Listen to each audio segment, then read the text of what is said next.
അങ്ങനെ കമ്മ്യൂണിസ്റ്റ് പാർട്ടിക്ക് ശോഭനമായ മറ്റൊരു ഭൂതകാലം ഉണ്ടായിരുന്നു. അത് ഇടയ്ക്കിടയ്ക്കൊന്ന് അയവിറക്കുന്ന ഒരു ആശ്വാസത്തിന് നല്ലതാണ് എന്ന് മാത്രമേ ഞാൻ പറയാൻ ആഗ്രഹിക്കുന്നുള്ളൂ. എന്തായാലും ഈ രാമക്ഷേത്ര നിർമ്മാണം, അടുത്ത മാസം 22-ാം തീയതി രാമക്ഷേത്രത്തിൻ്റെ പ്രാണപ്രതിഷ്ഠ നടക്കുകയാണ്.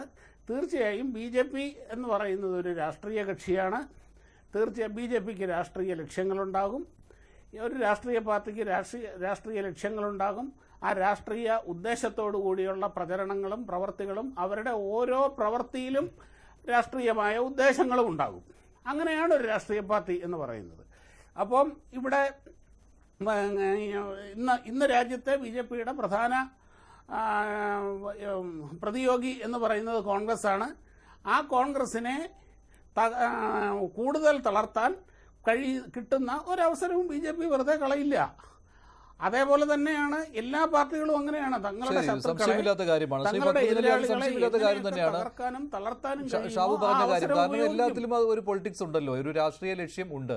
ഇതിപ്പോൾ ഈ രാമക്ഷേത്രം എന്നുള്ളത് ഏറ്റവും പ്രധാനപ്പെട്ട ഒരു അജണ്ടയായിരുന്നു, അത് നടപ്പാക്കുകയാണ്. അപ്പോൾ അങ്ങനെ ഒരു ചടങ്ങിലേക്ക് ഇപ്പോൾ കോൺഗ്രസ് പോയി പ്രത്യേകിച്ച് തല കാണിച്ചിട്ടും വലിയ പ്രയോജനമൊന്നുമില്ല. അവിടെ ഒരു വലിയൊരു എന്താ പറയുക, പ്രധാനമന്ത്രി നേരിട്ട് പങ്കെടുക്കുന്ന ചടങ്ങാണ്. ഈ ദൃശ്യങ്ങൾ തന്നെയായിരിക്കും അടുത്ത തെരഞ്ഞെടുപ്പിൽ ഏറ്റവും കൂടുതൽ ഉപയോഗിക്കുന്നതും, സംശയമില്ലാത്ത കാര്യമാണല്ലോ. പിന്നെ കോൺഗ്രസ് പോയതുകൊണ്ടോ മറ്റു പാർട്ടികൾ പോയതുകൊണ്ടോ പോകാതിരുന്നത് കൊണ്ടോ പ്രത്യേകിച്ച് എന്ത് മാറ്റം സംഭവിക്കാനാണ്? പോയില്ലെങ്കിൽ പണിയിട്ടു. പോയില്ലെങ്കിൽ ഈ ഷാബു പ്രസാദ് തന്നെ അടുത്ത ഡിസ്കഷൻ വന്നിട്ട് പറയുന്നത് അറിയോ, രാമക്ഷേത്രം ഞങ്ങൾ അവിടെ കയ്യേറുണ്ടാക്കുന്നതല്ലേ, പൊളിച്ചു എന്നുള്ളതൊക്കെ ശരിയാണ്, നമ്മളാളുകൾക്ക് തന്നെ പൊളിച്ചു. പക്ഷെ കോടതി വിധി വന്നതിന് ശേഷമാണ് ഞങ്ങൾ അവിടെ ഈ രാമക്ഷേത്രം ഉണ്ടാക്കിയത്. അപ്പോൾ അങ്ങനെ രാമക്ഷേത്രം അത് കോടതി വിധി റൂൾ ഓഫ് ലോ ആണ്. പോയാലും കിട്ടും. അപ്പൊ നിങ്ങൾ എന്നിട്ട് നിങ്ങൾ അവിടെ പോയിട്ട് കിട്ടും. അല്ല ഞാൻ പറഞ്ഞുതരാം. അപ്പോൾ എന്നിട്ട് നിങ്ങൾ അവിടെ പോയിട്ടില്ല എന്ന് പറയുമ്പോൾ അതിനർത്ഥം നിങ്ങൾ ഹിന്ദു വിരോധികളാണ്, നിങ്ങൾ ഈ സംസ്കൃതിക്ക് എതിരാണ്, നിങ്ങൾ സോണിയാഗാന്ധിയുടെ ആളുകളാണ്, ഈ നെഹ്റു എന്ന് പറഞ്ഞ യുക്തിവാദിയാണ് എന്നൊക്കെ രാബു പ്രസാദ് വന്ന് പറയും.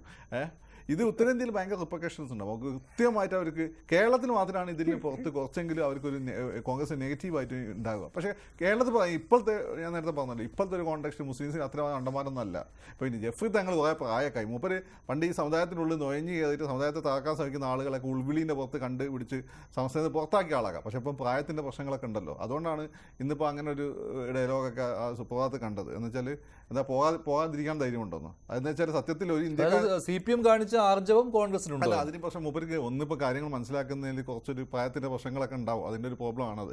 പിന്നെ രണ്ടാമത്തെ കാര്യം എന്ന് വെച്ചാൽ ഇപ്പോൾ ഇന്ത്യയിൽ രാമൻ, ഞാൻ പറഞ്ഞല്ലോ, രാമൻ എന്നുള്ള കോൺഗ്രസ് ഉത്തരേന്ത്യയിൽ എത്ര പവർഫുള്ളാണ് ഞാൻ പറഞ്ഞു. അപ്പോൾ ഉത്തരേന്ത്യ രാമക്ഷേത്രത്തിൻ്റെ ഇത് RSSകാർ പിന്നെ പിടിച്ചെടുത്ത് ബലം പ്രയോഗിച്ച് ക്ഷേത്രം ഉണ്ടാക്കി ബലം പ്രയോഗിച്ചല്ല, മറ്റേ മന്ദിരം തകർത്ത് മാത്രം ബലം പ്രയോഗിച്ചു, മറ്റേ കോടതി വിധി അനുസരിച്ചിട്ടാണ്. അപ്പോൾ അങ്ങനെ ഒരു വിധി അനുസരിച്ചിട്ട് ഒരു ക്ഷേത്രം അവിടെ ഉണ്ടാകുമ്പോൾ ഇന്ത്യയിലെ വലിയൊരു വിഭാഗം ഹിന്ദുക്കളുടെ പ്രാതിനിധ്യമുള്ള കോൺഗ്രസ് എന്ന പാർട്ടി അതിൽ പോകാതിരിക്കുമ്പോൾ എന്ന് വെച്ചാൽ നിങ്ങൾ അച്ഛനെ നിഷേധിക്കാൻ ധൈര്യം ഉണ്ടോ എന്ന് ചോദിക്കുന്ന പോലെയാണ് ആ ചോദ്യം. സത്യത്തിൽ അത് മനസ്സിലാക്കണമെങ്കിൽ നിങ്ങൾ ഉത്തരേന്ത്യയിൽ പോകണം, ഒന്നാമത്തെ കാര്യം. രണ്ടാമത്തെ കാര്യം, കോൺഗ്രസ് എല്ലാ കാലഘട്ടത്തിലും ഈ നെഹ്റു പോലും പൂർണ്ണമായിട്ട് ഇന്ത്യനുമായി ബന്ധപ്പെട്ട കാര്യങ്ങൾ തള്ളിക്കളഞ്ഞിട്ടൊന്നുമില്ല. അപ്പോൾ സോമനാഥ ക്ഷേത്രത്തിൻ്റെ കാര്യമാണെങ്കിലും പല കാര്യം, ഇപ്പോൾ ഈ പറഞ്ഞ പിന്നെ ഇയാളുണ്ടായിരുന്നില്ല ബ്രഹ്മചാരി എന്ന് പറഞ്ഞിട്ട് വലിയൊരു സന്യാസി ഉണ്ടായിരുന്നില്ല, കപട സന്യാസി എന്നൊക്കെ പറയും. നെഹ്റുവിനെ അയാൾ ഉദ്ദേശിച്ച് യോഗ പഠിപ്പിച്ചിരുന്നു. നെഹ്റുവിന്റെ ക്ഷേത്രത്തിന്റെ കാര്യത്തിലും നെഹ്റു മറ്റുള്ളവരെ തടഞ്ഞിരുന്നില്ല. അതാ ഞാൻ പറഞ്ഞു, നിങ്ങൾ വിചാരിക്കുമ്പോൾ നെഹ്റു ഈ പറയുന്നതിനെ പോലെ ഈ ഹാർഡ് കോർ യുക്തിവാദി ഒന്നും ആയിരുന്നില്ല. ഹാർഡ് കോർ യുക്തിവാദികൾക്ക് ഇതിലും വിവരമുണ്ട്. ഇത് ഈ പറയുന്നതിന് നിഷേധികളെ കഞ്ചാവ് അടിച്ച് നടക്കുന്ന ആളുകളെ പോലുള്ള ആളൊന്നായിരുന്നില്ല നെഹ്റുവിൻ്റെ ഇന്ത്യയെ കണ്ടെത്തുന്ന പുസ്തകത്തെയൊക്കെ നിങ്ങൾക്ക് നോക്കിക്കഴിഞ്ഞാൽ ഇന്ത്യയുടെ സാംസ്കാരിക മൂല്യങ്ങൾ അദ്ദേഹം വലിയ രീതിയിൽ ബഹുമാനിച്ചിട്ടുണ്ട്, മനസ്സിലായില്ലേ? പക്ഷേ അദ്ദേഹം ഹിന്ദുമതവുമായിട്ട് ബന്ധപ്പെട്ട ചില ആചാരങ്ങളും ഹിന്ദുത്വം എന്നുള്ള ആശയം ഇതിലൂടെ അദ്ദേഹത്തെ എതിർപ്പുണ്ടായിരുന്നു. But after all he was a Hindu. അതെങ്ങനെ ഒരു ദിവസം അദ്ദേഹത്തിൻ്റെ അച്ഛനും അമ്മയൊക്കെ നല്ല ഹിന്ദുക്കളാണ്, ഒരു ദിവസം എൻ്റെ വാപ്പയമ്മയൊക്കെ നല്ല എനിക്ക് വിചാരിച്ചാൽ പോലും ഒരു യുക്തിവാദിയാകുമ്പോൾ അത്ര എളുപ്പമൊന്നല്ലത്. അപ്പോൾ ജവഹർലാൽ നെഹ്റുവിൻ്റെ കാര്യം അങ്ങനെയൊക്കെ തന്നെയാണ്. അപ്പം ഈ പറഞ്ഞതുപോലെ കോൺഗ്രസ് പോയിട്ടില്ലെങ്കിൽ അത് കോൺഗ്രസ് വലിയ കാലാകാലം അത് ഉപയോഗിക്കും കോൺഗ്രസിനെതിരെ. പോയി കഴിഞ്ഞാൽ പ്രശ്നമൊന്നുമില്ല, കേരളത്തിലെ മുസ്ലിംസിന് അതൊക്കെ മനസ്സിലാവും. അതുകൊണ്ട് പിന്നെ ചില ഈ പറയുന്നതിൻ്റെ മാതിരി ആഗോള മുസ്ലിം കമ്മ്യൂണിറ്റി ഒരുമിച്ച് കൂട്ടി ഖിലാഫത്ത് ഉണ്ടാക്കണം എന്നുള്ള വൃഥാ സ്വപ്നവുമായിട്ട് നടക്കുക സൗദി പോലും അതായിട്ട് യോജിക്കുന്നില്ല.